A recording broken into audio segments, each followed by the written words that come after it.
Bismillahir Rahmanir Rahim. Welcome to the third part of the topic of the introduction to functions. The last two parts we gave the definition of the function and we spoke about the domain and range of the function and how to graph the function. Today we are going to speak about more features about the graph and the x-intercept plus the zeros of the function and vertical line and horizontal line test. As we stated before, the definition of a function is, or the function is a set of ordered pairs in which no two ordered pairs have the same first coordinate. That's what we said before. No two ordered pairs have the same first coordinate. We are going to relate this definition with the vertical line test. If we have a graph of a function, then by vertical line test, we can decide whether the graph is or representing a function or not a function. So a function is a set of ordered pairs in which no two ordered pairs have the same first coordinate and different second coordinate. From this one, we can move to the definition of the graph of a function. The graph of a function is the graph of all ordered pairs that belong to the function. So if we graph all the ordered pairs, we'll have a graph of a function. For example, we have this function y equal to g of x equal to 2x squared minus 3. And as we stated before, for the function, we have independent variable and dependent variable. And the independent variable is x in this example. We can give it any value. And then we find the value of the dependent variable from the equation 2x squared minus 3. These are the ordered pairs. And this function can be represented by this graph. It is parabola open upward. So the graph of a function is a graph of the all ordered pairs. Now from this one, if we are given some figures or graphs, and we need to decide whether the graph is representing a function or not, we can use something called the vertical line test for a function. A graph is the graph of a function if and only if no vertical line intersects the graph at more than one point. If we graph a vertical line, and we are assuming that the vertical line is moving from left to right or right to left, and it is not intersecting the graph in more than one point, then the graph is a graph of a function. It means we don't have more than one order pair with the same x coordinate. This is the same meaning of the definition of a function. For example, if we are given these graphs or figures,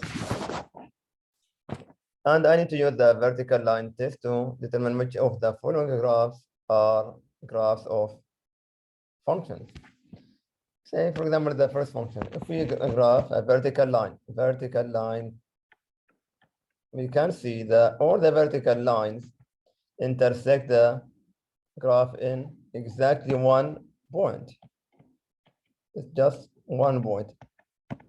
So we can say the first one is yes.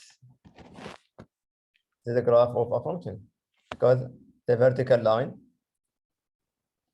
and we are assuming that we have number of vertical lines. Any one of the vertical line will not intersect the graph in more than one point. So this is graph of a function.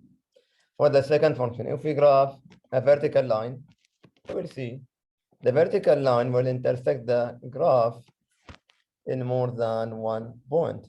So this is not graph of a function. For the third one, I have vertical line. Vertical line itself is not graph of a function because you can say if you just graph this one vertical line, it intersects the graph in infinite number, we can say more than one point. So this is not a graph of a function. The horizontal line, any vertical line will intersect with the horizontal line in exactly one point.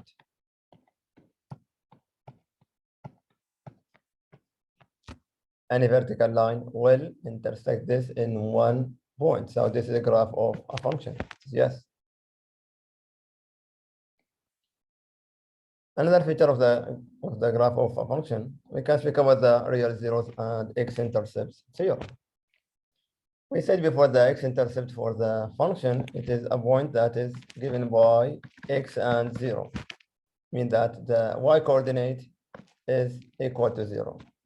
So the real number c is a 0 of if and only if c0, this point, is an x-intercept of the graph of y equal to f of x. If the point C and 0 is x-intercept. We go back. For example, this figure now. We can see this point is x-intercept. It means -2 is a 0. 2 and 0 is x-intercept. This one is -2, 0, and this is 2 and 0. So the number 2 and -2 are zeros of the function. So again, the real number c is a 0 of f. So that we have this function. If and only if the c and 0 is x-intercept. This is c. So it means that it is just the point where the graph is intersecting with the x-axis. Will give me the 0 of the function. For example, suppose that we need to find the zeros of f for each of the given function. I have f of x equal to 3x minus 6, and I need to find the 0.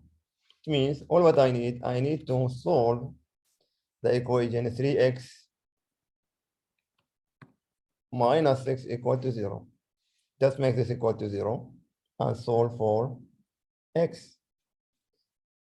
So the solution for this equation will give me 3x equal to 6 and means that x equal to 2.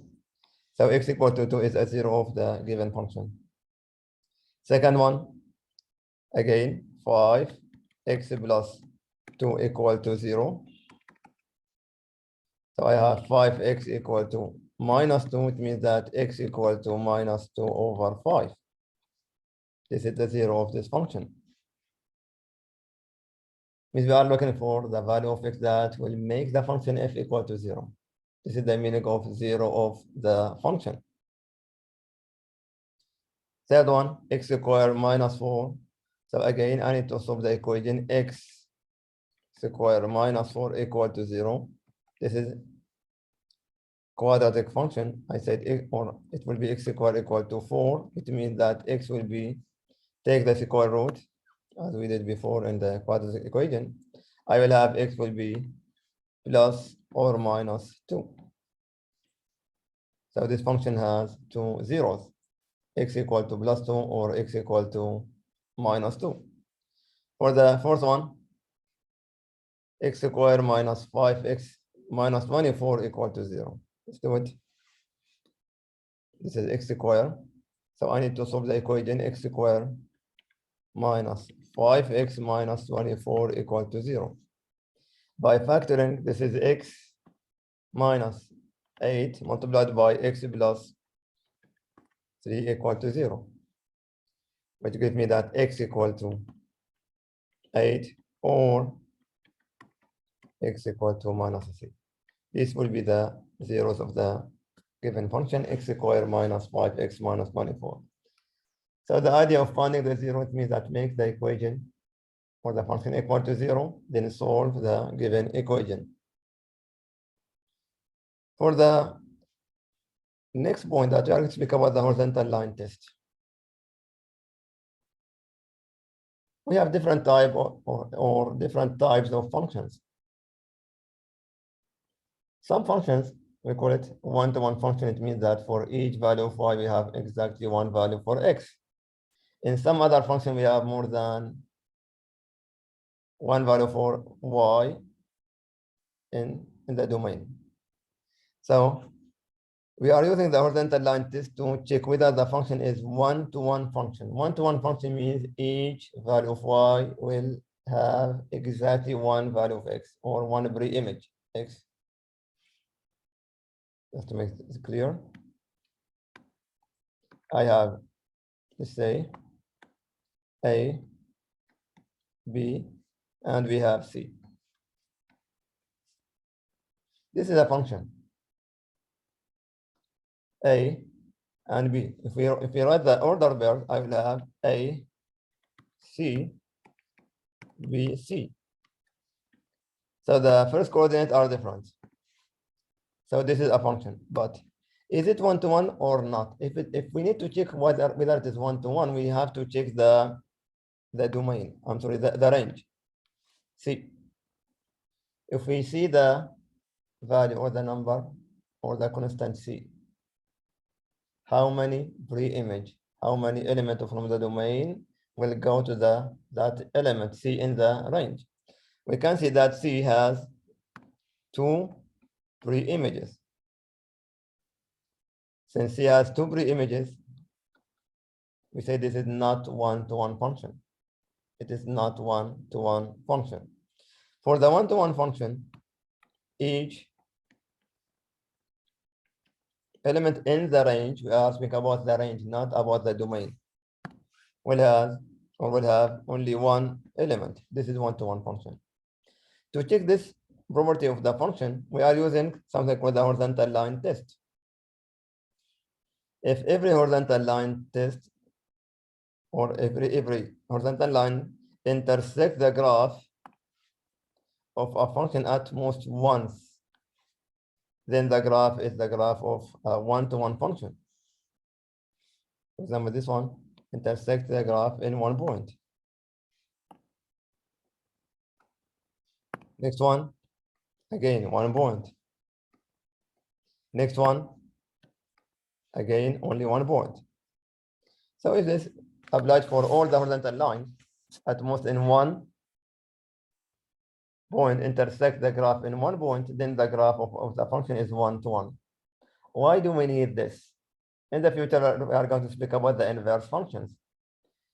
A function has an inverse if and only if it is one-to-one function. If it is not one-to-one function, then we cannot find the inverse of that function. So this property is used to find the inverse of the given function. If it is one-to-one, then it has an inverse. If it is not one-to-one, then there is no inverse for the given function. This is the idea of the horizontal line test to check whether the function is one-to-one or not. These are some properties of the function. Speak about the vertical line to check whether it is a function or not. Speak about the zeros and x-intercept, and sometimes we call it the solution of the function. And we talk about the horizontal line test to check whether the given function is one-to-one or not.